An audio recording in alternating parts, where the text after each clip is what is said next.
Usa man di usa man magpanguha nimo. Siyempre, kalamansi, ayan oh.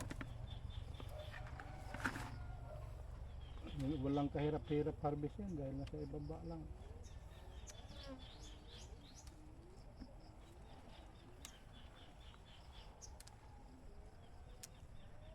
Paano mo mapadami ng bunga yan? Depende lang sa alaga. Siyempre, fertilizer, spray. Akala ko ba organic yan? Kasama na yung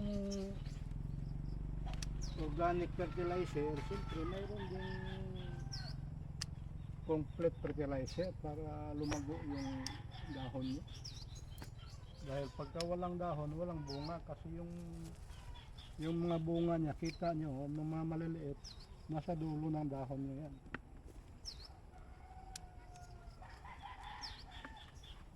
Ay, ganun ba yun? So, O bakit mo hindi mo inuubos pag pag harvest sa isang puno? siyempre, yung mga maliliit pa, hindi pa dapat harvestin yun. Kasi sa susunod na araw, mayroon pa tayong ma-harvest. Saka hindi pa dapat kasi wala pang katas yun. Ang kalamansi kasi, ang katas niya nagdidepende sa laki at saka sa maturity. Kaya magkakaroon na siya ng juice. Yan, ang daming bunga oh. Oh. Maraming bunga ang harvest.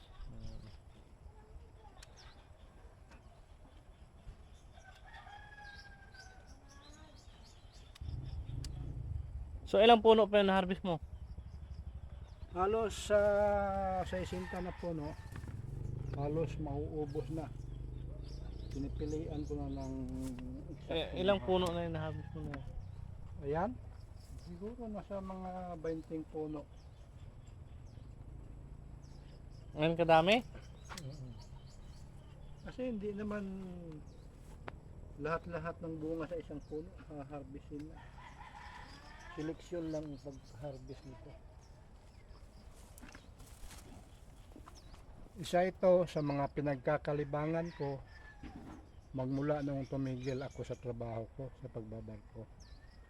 Kaya maniyog o kalamansi o kakao, isa ito sa mga mini-maintain ko na mayroon ring paunti-unting kita. So nakakatulong rin sa mga pamumuhay.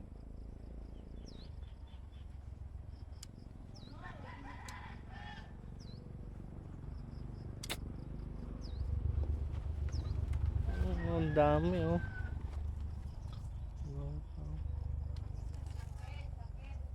Ang dami.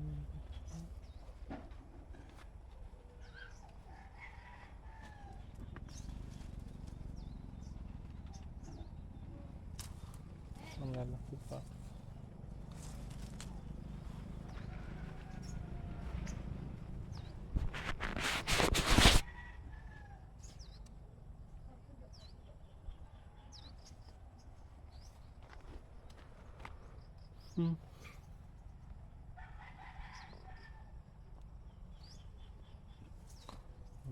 Ilang kilo na yan?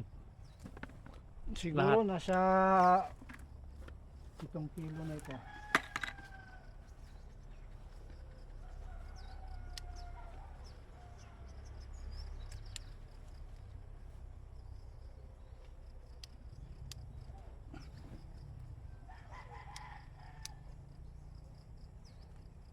Matanong nga Mr.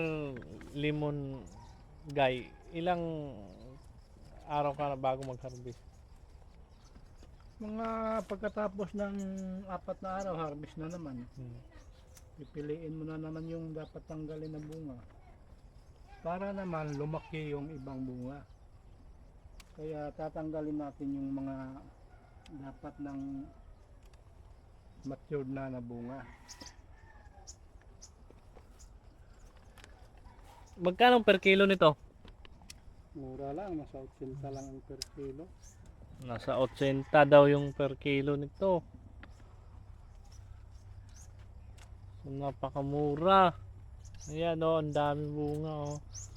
Halos yan doon lahat. Doon.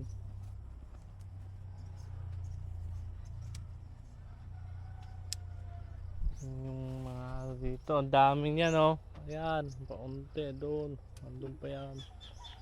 Marami yan doon oh. Hanggang ganun lang mag-harvest. Ayan doon, punta doon. Meron yan dito. Survey si nag-survey si Tokoy kasi mangangagat to pag lumampas kayo sa ano diyan, tapos kumuha kayo dito, mangangagat yan. Kaya wag kayong mag-ano diyan. Mangangagat yan si Tokoy. Ganun yun. Ano.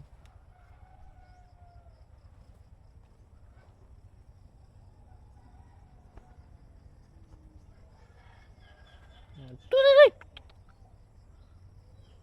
Oh, manganganak yan, mangangagat yan. Hindi nga dinadala yung anak.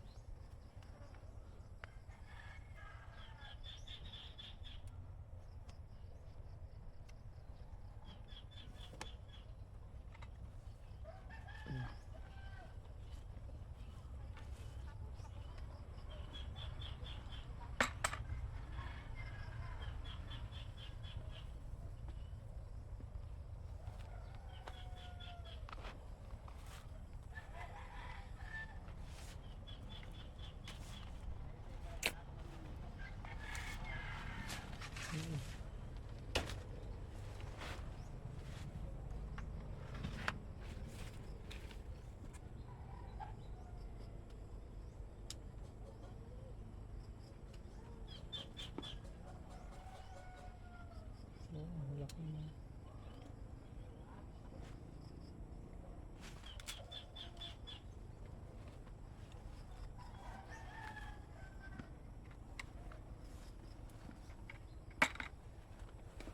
Yun oh, ang daming bunga oh.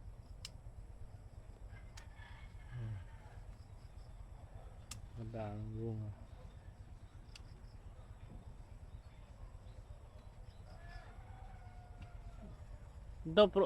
Ito, ang gagawin nito kasi humaba na pruning. Ito, pupurningin to.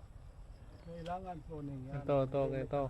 Pruning yung gagawin niya dyan. Para hindi ka mahirapan mag-harvest. Siyempre, Pruning yan. kaya hindi mo na maabot, pruningan mo yan.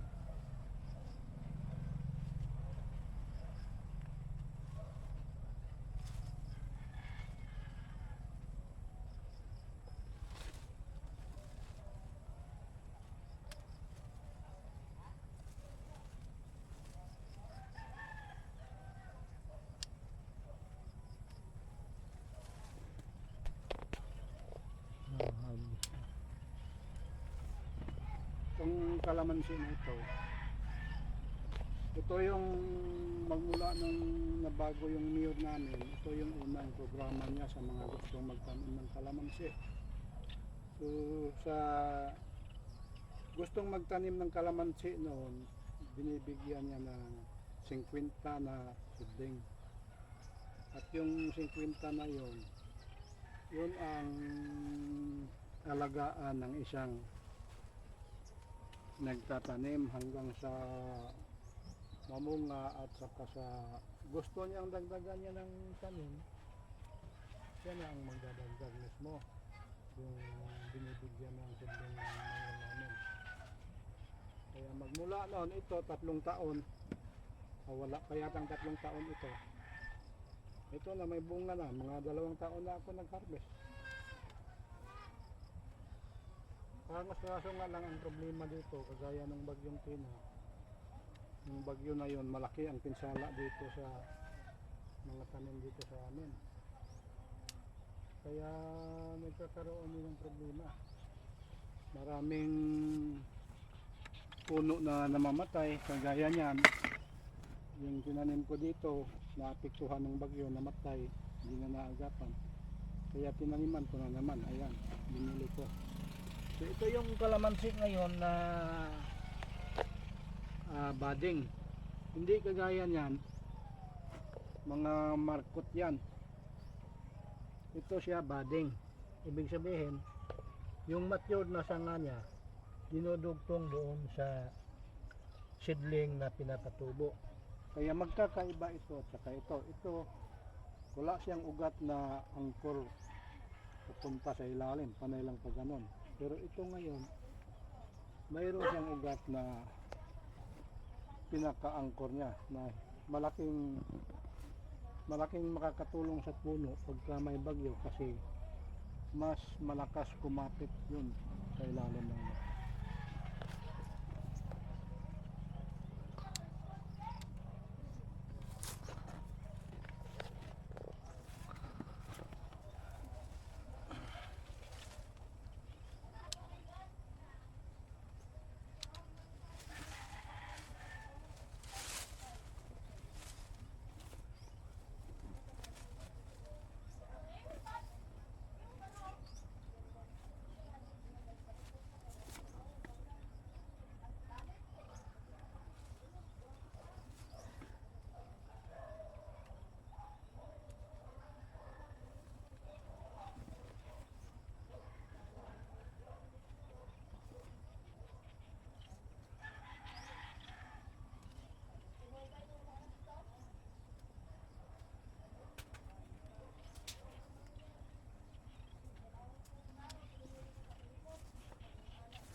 Ito, bunga. Daming bunga sumasayad sa lupa. Ayan o. Ito o. Nasa ibaba. Sumasayad sa lupa yung mga bunga.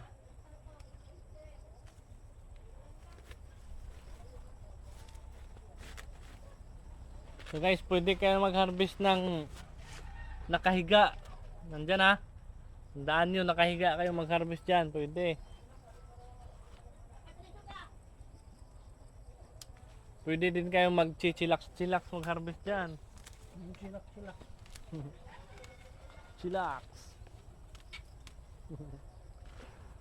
Yan. Ang daming bunga. Yan o. Yan yung magandang bunga. Yan. Ayan. Tali muna. Yan. Ang lalaki pa o. Quality. Mag-relax kayo dyan. Pwede kayong humiga, mag-relax, mag-harvest. Ano ba yan?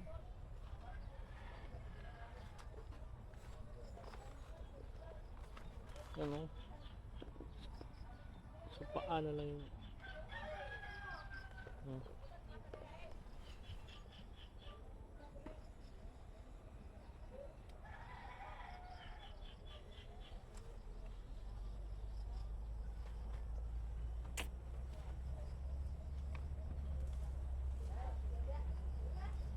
Tay matud-an, insekto dire tay, impas mo limon.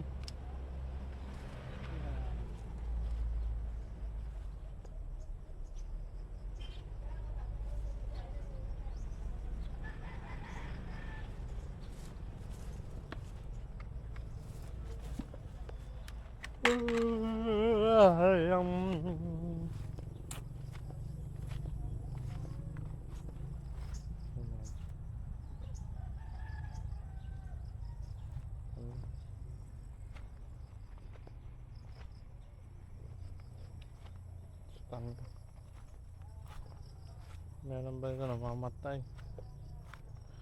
Tay na may sakit ng limuna tay. Pero hinanadaot sa bagyo. Hindi na nakumbo.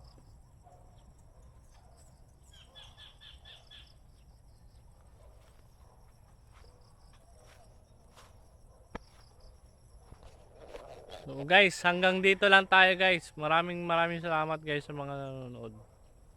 See you.